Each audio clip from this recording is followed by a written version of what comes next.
One question, do you have a whole home water filter or are you the whole home water filter?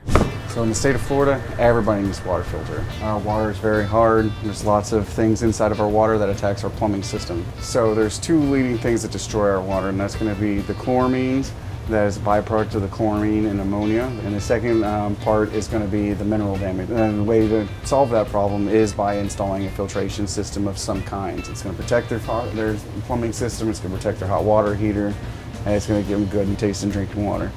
You got two choices down here. We can either have a water filter or you can be your water filter. If you are your whole home water filter, we have a special this month just for you. $300 off of a whole home water filtration system, any of ours over $1,000, and financing, no interest if paid in full in the first 12 months.